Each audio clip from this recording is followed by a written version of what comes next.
পর্যন্ত কোন পেপার পত্রিকাতে দেখেছেন যে মালয়েশিয়াতে সংখ্যাগরিষ্ঠ মুসলমান 76% মুসলমান 7% হিন্দুদেরকে নির্যাতন করেছে, মন্দিরে ঢুকতে বাধা দিয়েছে, মন্দির ভেঙে দিয়েছে, মন্দির সঙ্গে গিয়ে সামনে গিয়ে লুঙ্গি ডান্স করেছে? দেখেছেন?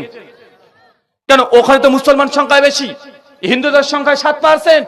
তাহলে মালয়েশিয়ার মুসলমানের কাছে হিন্দু খাত্রে মেয়ে থাকার কথা ছিল, অথচ ভারতে নাকি তারা খাত্রে মেয়ে, অথচ তারা 80%। আমার তো ব্রেনে ধরে না ভাই।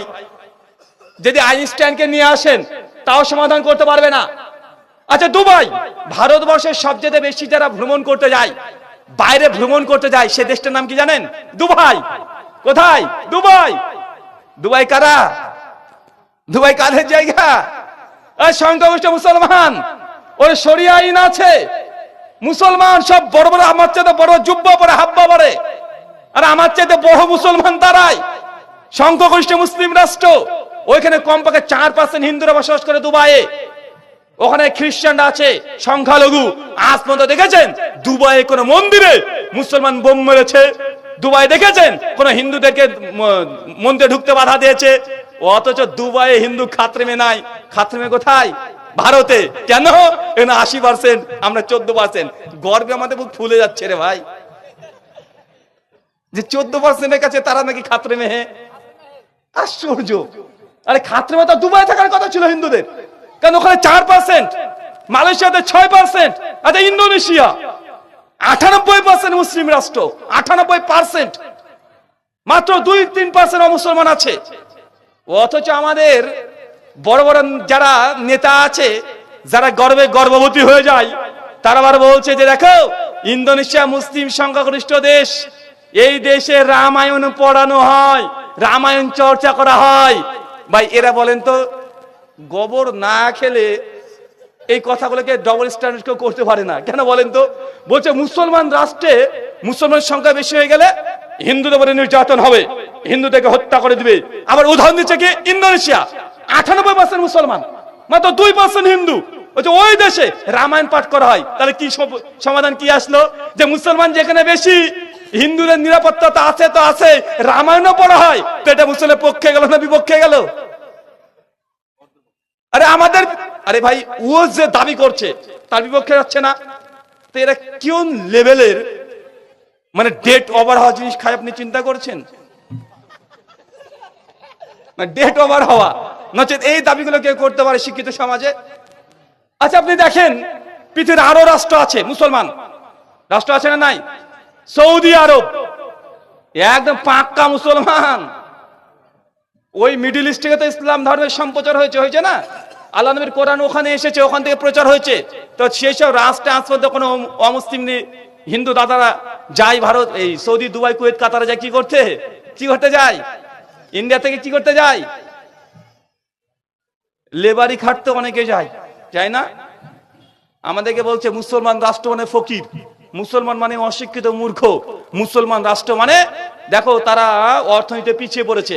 আর ঘুরে ফিরে মিডিয়া কি করে? ওই পাকিস্তান বাংলাদেশ, পাকিস্তান বাংলাদেশ। কেন তোমার চোখে কি ঠেকেছে?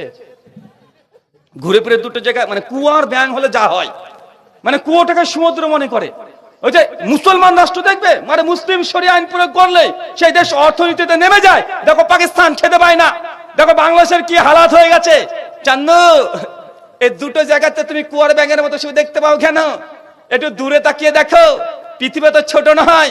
এখন এআই এর যুগ, এআই, চ্যাটজিপিটি, ডিপসিক, গ্রক, এখন এদের যুগ। মানুষকে বোকা বানানো তো সহজ নয়। আচ্ছা বলেন তো, সৌদি আরবের টাকাকে কি বলা হয়?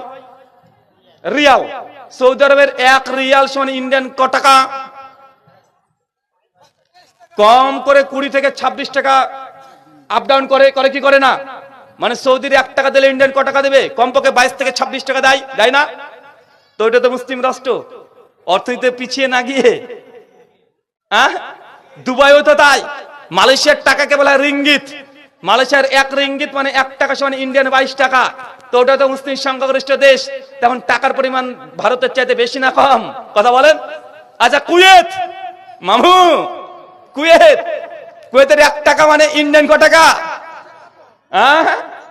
256, মানে 250 থেকে 300 টাকা আপ ডাউন করে। তো মুসলিম রাষ্ট্র যদি হয় মুসলিমরা সংখ্যাগরিষ্ঠ যদি হয়ে যায়, সে দেশে নাকি জিডিপি কমে যায়, সে দেশে নাকি না খেয়ে মরে, তো কুয়েতের 1 টাকা মানে ভারতের 300 টাকা। এইসব কথা বলতে তোমাদের লজ্জা লাগে না? আর আমি নিজের দেশকে নিয়ে গর্ব করব, কিন্তু এদের কথা শুনে যা মনে হয়, বাড়িকার মানুষ যদি এই কথাগুলো শোনে ভাববে যে ভারতের মানুষের এত মূর্খ। কিন্তু আমরা তো থেকে মূর্খ দেখতে চাই না, এর শিক্ষিত দেখতে চাই। আর নিজের দেশকে নিয়ে আমরা গর্ব করি, ফখর করি, কিন্তু এইসব খবরের নামে গোবর বড় কিছু, এরা সারাদিন ধরে এই করে হিন্দু আর মুসলমানের মারামারি লাগানোর চেষ্টা করে কি করে না? কথা বলেন। আল্লাহ সুবহানাহু ওয়া তাআলা এদেরকে তুমি বুঝার তৌফিক দান করো, আমিন। সম্মানিত সুধী, আমি কোন রাজনৈতিক বক্তা না, যেহেতু মুসলিমদের উপর অভিযোগ আছে জবাব দিতে হয় কি হয় না? হয় কি হয় না? আচ্ছা, মুর্শিদাবাদের নাম শুনে এখন বাইরে গেলে একটু ভয় লাগছে আমার, কারণ যদি একবার জিজ্ঞেস করে কোথা থেকে এসেছিস, আর যদি মুর্শিদাবাদ, তাতে বিপদ রে ভাই। যদি আমরা খাতা কলমে মুর্শিদাবাদ লিখি, কিন্তু আমরা আসলে পড়ি নদিয়ার মধ্যে, মানে আমার বাড়ি থেকে 1.5 কিলোমিটার পরে শুরু হয়ে যায় নদিয়া। তো ভাবছি কেন কি করবে।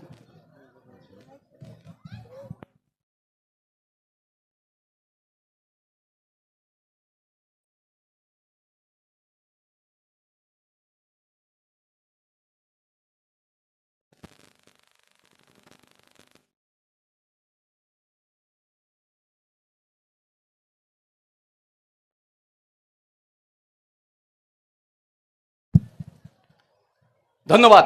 শোনেন, আমার উদ্দেশ্য এটা নয়, আমার উদ্দেশ্য কোন হিন্দু বা মুসলমানের সঙ্গে সম্প্রীতি নষ্ট হোক, এটা আমি চাই না। আমি চাই যে সত্যগুলো মানুষ দুই দিক থেকে পর্যালোচনা করুক, তারা দেখুক। একটা জাতিকে, একটা ধর্মকে, একটা ব্যক্তিকে, একটা গোত্রকে ডিমোলাইজড করে দিয়ে কখনো সে রাষ্ট্রকে, দেশ কখনোই চূড়ান্ত শীর্ষে স্থান যেতে পারে না। জাপানের দিকে তাকিয়ে দেখেন, জাপানে 2টো বোমা, হিরোশিমা নাগাসাকি 2টো শহরে 2টো বোম ফেলার কারণে জাপান ধ্বংস, স্তূপ ছাড়া আর কিছুই ছিল না। কিন্তু এই কয়েক বছর, মাত্র 60 থেকে 70 বছরে জাপান আজকে টেকনোলজি সবচেয়ে উন্নত। আজকে আমরা ভারতবর্ষের মানুষের জাপানে চলে যাই উল্টো ট্রেন দেখতে। জাপানকে আমরা বলি যে এই গোটা বিশ্বের চাইতে তা 50 বছর আগে আছে, বলি কি বলি না? অথচ তারা একটা সময় হিরোশিমা নাগাসাকি 2টো শহরে বোম ফেলে জাপান ধ্বংস বিশেষ হয়ে গেছে। কিন্তু আজকে দ্রুত 50-60 বছরে এত উন্নত তারা হয়েছে। কেন হয়েছে? কারণ সে রাষ্ট্রে কোনো ধর্ম নিয়ে রাজনীতি হয় নাই। এ ছোট ও বড় একটা কমিউনিটিকে নিচে দেখিয়ে আপনি সে রাষ্ট্রের মধ্যে কখনো রাষ্ট্রকে উঁচু করতে পারেন না। অবশ্যই যদি রাষ্ট্রকে যদি সঠিকভাবে পরিচালনা করতে হয়, রাষ্ট্রের যদি উন্নতি চান, রাষ্ট্রবাদী যদি হতে চান, তাহলে তার কাজ পরিবারের মতো সবার সঙ্গে ব্যবহার করা। কেউ আমার আপন, কেউ আমার সৎ না। কেউ খারাপ হতে পারে, যে খারাপ হয় তাকে বেশি সময় দিতে হয় কি হয় না? এই দেশটাকে মনে করতে হবে নিজের পরিবার। দেশের নাগরিক হচ্ছে এক একটা সন্তানের মতো, কে হিন্দু, কে মুসলমান, কে খ্রিস্টান, কে নাস্তিক। যিনি রাষ্ট্রের দায়িত্ব পালন করে সে যে দেখতে যায়, তাই রাষ্ট্র কখনো এগোতে পারে না। তার জ্বলন্ত দৃষ্টান্ত জাপান। দেখেন জাপানে সব নেই।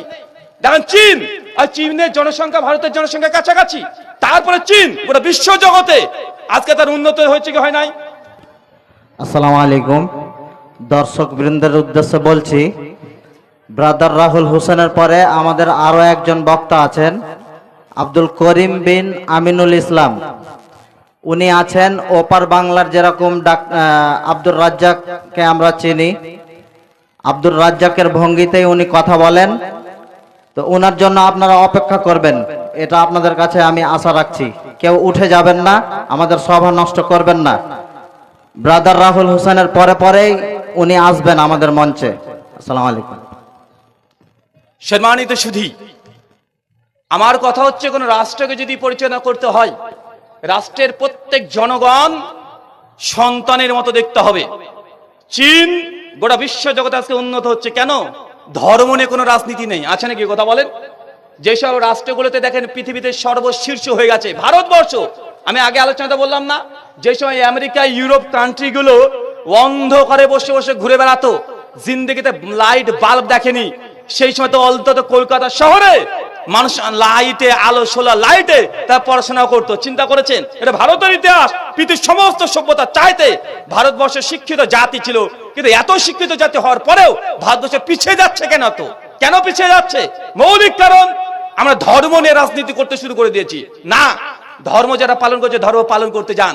রাজনীতির ব্যক্তিরা যদি এই ধর্মের মধ্যে মুখ ঢোকাতে যায়, অনেকটা কি জানেন, ঠাকুর ঘরে কুকুর ঢুকে যাওয়ার মতো, অপবিত্র করে ছেড়ে দিবে। তাই আমাদের হিন্দু এবং মুসলমানের প্রথম কাজ দুটো পরামর্শ।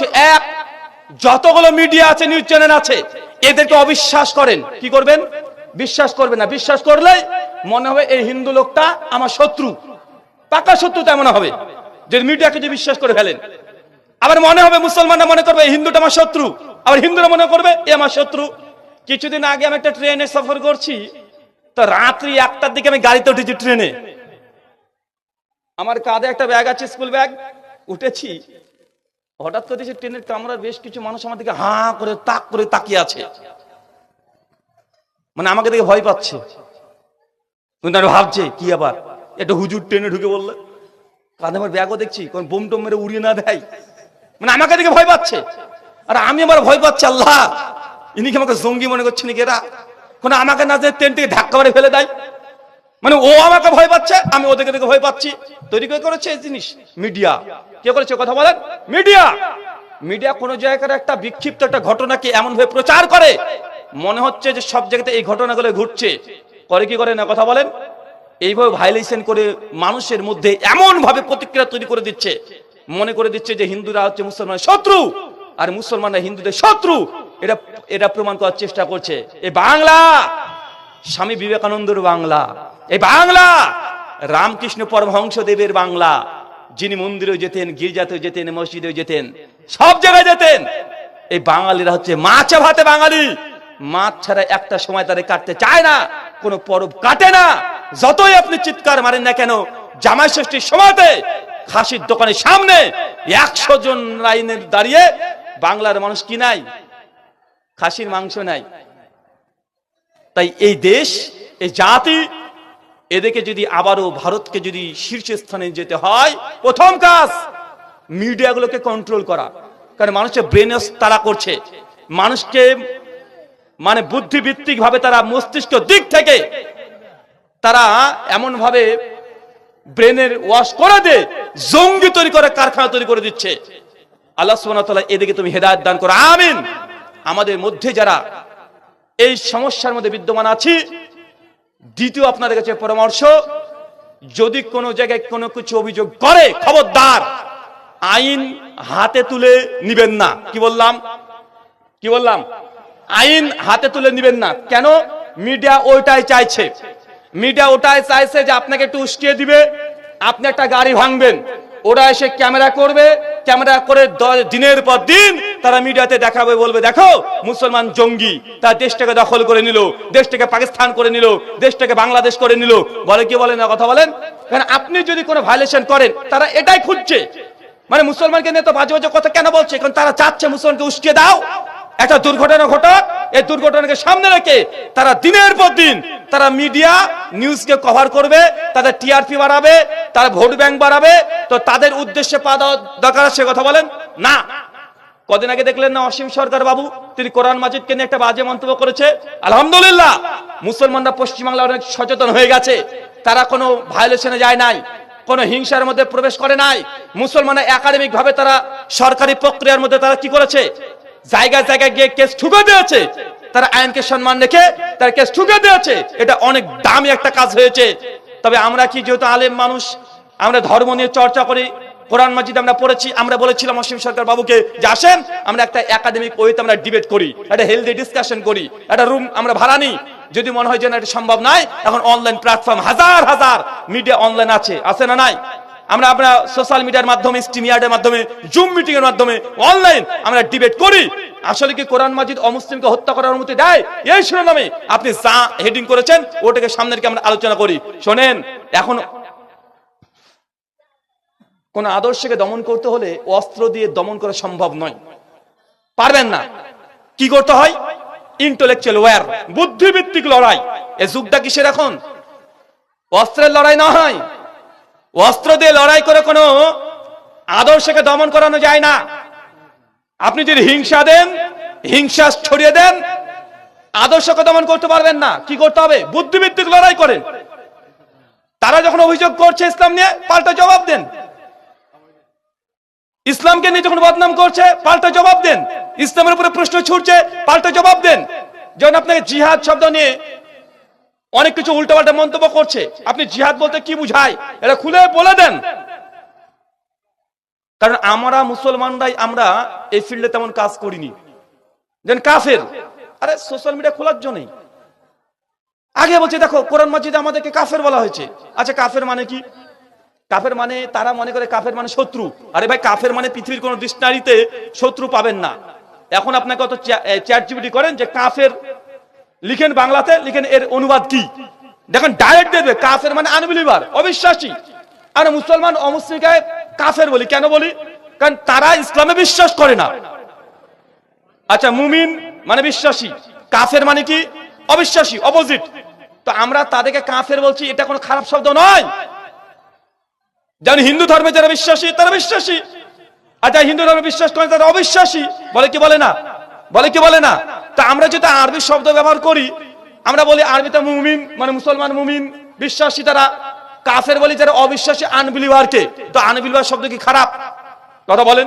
আরে আপনি ইসলামে বিশ্বাস করেন সেটা বলছি, কিন্তু এটা তো তাদের আপত্তি হয়ে যাচ্ছে। কিন্তু আমাদেরকে বোঝানো উচিত ভাইজান কাফের শব্দ কোনো হিংসামূলক শব্দ না। কাফের মানে যারা ইসলামে বিশ্বাস করে না, অবিশ্বাসী, ইসলামকে বিশ্বাস করে না, ফেত নেই, ঈমান নেই, তার জন্য আপনাকে বলছি কাফের। এটা কোনো খারাপ শব্দ না। আর একই কথা গীতার মধ্যেও আছে, শ্রীমদ্ ভাগবত গীতা অধ্যায় নম্বর 7 শ্লোক নম্বর 14 আর 15-তে শ্রীকৃষ্ণজি অর্জুনকে লক্ষ্য করে তিনি বলছেন, কি বলছেন? দেবী হিয়েসা গুণাময়ী মায়া মায়া দুরাতয়াহ মামেব প্রপদ্যন্তে মায়াময়ং তরান্তিতে নমাং দুষ্কৃতিনাং মূঢ়াঃ প্রপদ্যন্তে নরাধমাঃ মায়া প্রহুদজ্ঞানাঃ আসুরাং ভাবস্মৃতাঃ। শ্রীমদ্ ভগবত গীতা অধ্যায় 7 শ্লোক 14 এবং 15 বের করে আপনি এখনই দেখে নিতে পারেন, গুগল করে দেখে নিতে পারেন। শ্রীকৃষ্ণজি তিনি বলছেন আমি এই গোটা বিশ্ব জগতের মানুষকে 3টে গুণে সৃষ্টি করেছি, এক সতগুণ, রজগুণ, তমগুণ। আর তার 3 গুণে গুণান্বিত হয়ে যারা পৃথিবীর মোহে আচ্ছন্ন হয়ে যায়, এইসব ব্যক্তিরাই নমং দুষ্কৃতিনাং মূঢ়াঃ, যারা আমাকে ছেড়ে দিয়ে, যারা আমি শ্রীকৃষ্ণকে ভগবান হিসেবে বিশ্বাস করে না, নমং দুষ্কৃতিনাং মূঢ়াঃ, এটা হচ্ছে দুষ্কৃতি। আচ্ছা গীতা কি বললো তাহলে আমাদেরকে? যারা শ্রীকৃষ্ণকে ভগবান বিশ্বাস হিসেবে বিশ্বাস করে না, যারা শ্রীকৃষ্ণকে ঈশ্বর বিশ্বাস করে না, পরমাত্মা পরমেশ্বর বিশ্বাস করে না, গীতা বলছে পরিষ্কার হয়ে তারা হচ্ছে নমং দুষ্কৃতি, এই যে দুষ্কৃতি। তো আমি তো মুসলমান, আমরা কৃষ্ণকে আমরা কি পরমেশ্বর বিশ্বাস করি না?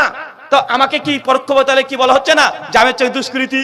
নমং দুষ্কৃতিনাং মূঢ়াঃ, এ হচ্ছে মূর্খ। কে মূর্খ? যে কৃষ্ণকে ঈশ্বর বিশ্বাস করে না। তো আমরা মুসলমান তো কৃষ্ণকে ঈশ্বর বিশ্বাস করি না, তো গীতা অনুযায়ী আমি তো আমাকে মূর্খ বলা হচ্ছে।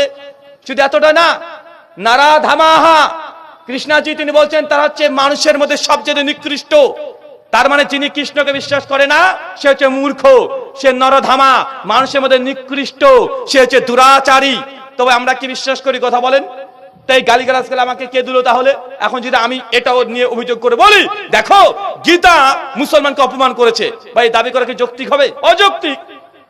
আরে শ্রীকৃষ্ণ যে তিনি বলেছেন সেই কনসেপ্টে যে আমাকে ঈশ্বর বিশ্বাস করবে না তারা হচ্ছে মানুষের মধ্যে নিকৃষ্ট, মূর্খ, দুষ্কৃতি। আরে কোরআন মাজিদে একই কথা বলছে যে আল্লাহকে বিশ্বাস করে সে কাফের। কাফের মানে কি? অবিশ্বাসী। তো শ্রীকৃষ্ণ যদি কথা বলছে কোরআন মাজিদে সে একই কথাই আছে। পৃথিবীর সব ধর্মে আছে, খ্রিস্টান ধর্মেও আছে, যে জিজাসকে বিশ্বাস করে তাকে বিলিভার বলা হয়, আর যারা খ্রিস্টান ধর্মে বিশ্বাস না তাকে নন বিলিভার বলা হয়। এটা খারাপ কিছু নয়। সনাতন ধর্মে আছে মুসলমানকে জবন বলা হয়। কি বলা হয়? জবন বলা হয়। মুসলমানকে মিলেচ্ছ বলা হয়। কেন বলা হয় কথাগুলো?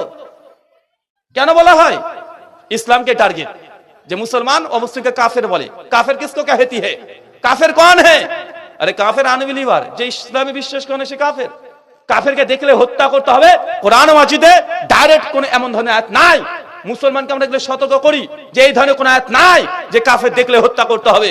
কখনোই একটা আয়াত আপনি সিঙ্গেল আয়াত দেখাতে পারবেন না। আউট অফ কনটেক্সট যদি কেউ বের করতে চায় অবশ্যই বের করতে পারবে, অবশ্যই বের করতে পারবে। কোরআন মাজিদে যেই আয়াতগুলো যুদ্ধের কথা যখন আছে তার আগেই দেখবেন যে একটা নির্দিষ্ট সময়ের জন্য